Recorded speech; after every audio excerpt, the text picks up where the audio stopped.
Hi everyone, I am back. Part 2 of my YouTube return. Like, girl, get it together. Connect the dots. Yeah, I do apologize. I know I came back, was so pumped, and then disappeared for like 8 months. So I do apologize. To put it simply, I have been going through my midlife crisis in my 20s. So super cute. What's going on? I just want to make sure, you know, I choose the right career and I am making enough money to support myself, and I also want to be happy, and I'm like, how do you do all that at the same time? Like, is that possible? I don't think so. I do think a lot of the reason why I've been going through this crazy time is like I don't really participate in my passions anymore. I miss like being creative on YouTube, so I'm really gonna try to like balance my work life as well as like my own happiness and like things that I'm passionate about, and maybe even be able to like combine those things one day. But for now, I just really need like some kind of outlet because it makes me feel better about myself, and I also really miss you guys. I'm really hoping to post at least once a week. I'm gonna try to make shorter videos, and maybe that will help my situation and help me post regularly and just get back to the good old days, you know? So, Janet Jackson's documentary. I just want to touch you, tease you, you, please you, love you, hold you, make love to you. I'm gonna kiss you, you feel you.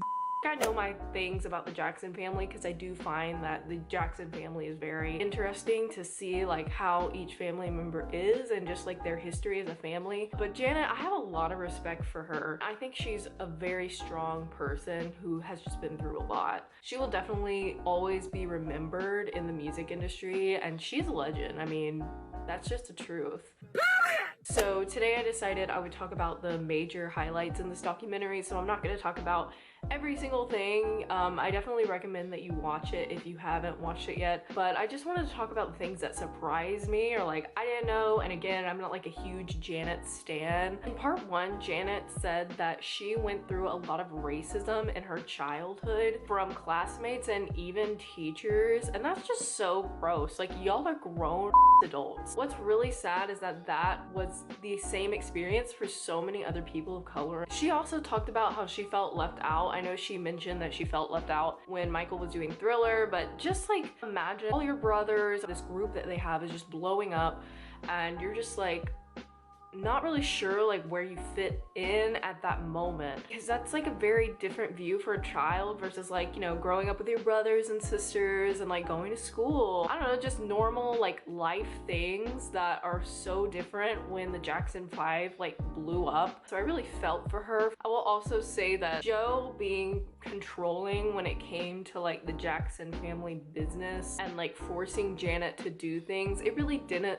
surprise me. Like, I wish it wasn't true, but she's glad that her dad pushed them to be as successful as they are, because I mean, without that push, she really doesn't think they'd be where they are. But at the same time, I wonder like what kind of trauma they went through because of this. I mean, being thrown into the spotlight at that age is just very concerning to me. I'm just trying to think of like everything that happened in this documentary, but like the secret baby that, you know, wasn't even a thing, that Wait a minute, hold on. it kind of just made me laugh, but it also made me feel bad because it's just another example of like the Jackson family having these crazy rumors about them that like aren't even true. I love a good conspiracy theory. Sometimes they're just kind of funny to me, and I like to look into them anyways because like, why not? I mean, I have done conspiracy theories on my channel, and I've even made one talking about Michael still being alive.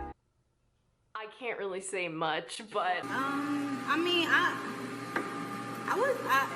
was playing. I at least knew that Janet most likely didn't have a secret baby. She just seems to care too much about other people's like well-being to do that to her child. Janet also talked about her first 2 marriages and how things seemed to be okay, but then she realized that they were abusing drugs as the relationship went on. The first marriage was James Navarre. I really hope I say this right. I'm like really white, so I apologize. But Renee Alessandro Jr. really took a toll on her mental health and her career. Like, luckily she got out of both of those, but she did say in the documentary something that was just so real, and that was that she was fighting with one of the husbands over a pill bottle that he wanted to take, and she'd like flush the pills down the toilet. He just like wouldn't give it to her, and they were just rolling around on the floor with this pill bottle, and That's just not good for anyone, and Janet just seems so kind that it really seems like she'll put up with things. I'm gonna get to that at the end of this video. I have a lot to say for Jermaine Dupri, but I feel like everyone does. But anyways, you already know. people are crazy, and I'm really glad that she got out of that situation with both of those guys. She did talk about her body image. She actually mentioned something that Michael said that surprised me, like, I was in pure shock.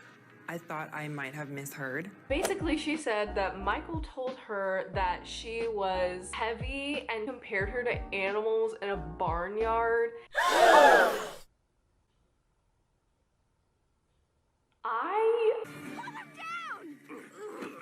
Now, I'm not saying he should have said this. Maybe because, you know, I'm an only child, and I'm just a really sensitive person. I would be very offended if a sibling or really anyone said that to me, no matter how close that we were. I kind of just wanted to pull Michael to the side in that moment and go, let's maybe give peace a chance. I don't know. You're embarrassing. But that definitely shocked me, and I really hope that Michael found out through her that, like, that really offended her, that hurt her feelings, and I really hope he apologized to her one-on-one. She did say, you know, that he was just playing around, but words sometimes can really hurt, and that, I think, stuck with her. And then that leads me to Michael and Janet losing that closeness they had when they were younger. Janet revealed that in Scream, it was like a totally different vibe for the two of them than what I expected. I thought that I could feel like their connection as brother and sister. That dance break, like two legends just that happen to be related, killing that dance break, like. She's got a point. She's an icon. She's a legend, and she is the moment. Now, come on now.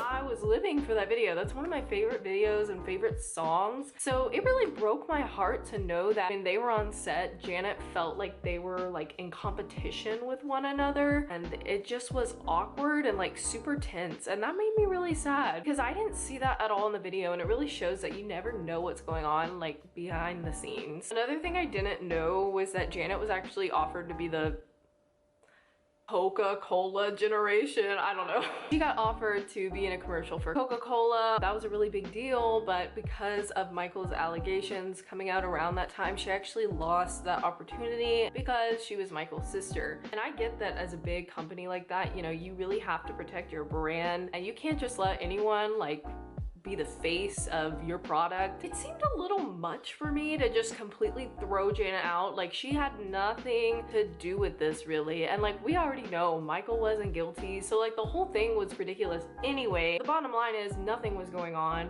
and people were just trying to get Michael's money. Guess what I'm doing today? I am complaining. It didn't work out. It is what it is. Janet's still a legend. She's doing fine, so whatever. Clap if you care.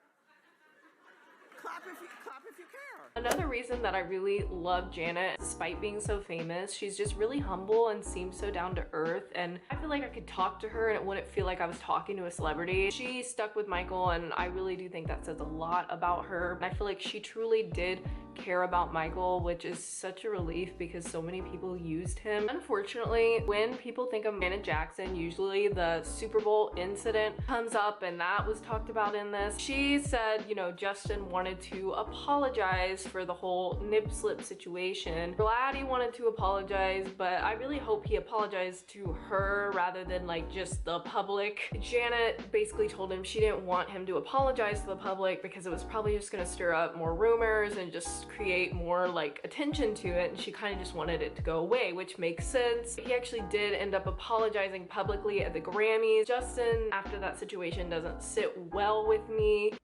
Jermaine Dupri. First of all, he's disrespecting Janet on this documentary after disrespecting other women. He made a comment about female rappers, saying that they're like rapping strippers, and I'm like, Hold up, sweetheart. Let's get it together. the double standards are real because male rappers can rap about like all of these sexual things that they do to women. Women can't. That doesn't make any sense. He said something that went viral on Twitter, and people have been dragging him, and thank God, because he basically said dating Janet made him attractive. to other women. First of all, why does it sound like you're bragging about it? Second of all, you are dating Janet Jackson. Like, if you don't want that, you need to move to the back of the line because some of us have been waiting, okay? Let's go, lesbians, let's go. Here we go, lesbians. I just want to know what is going through the tiny acorn brain that he has. Did I lie?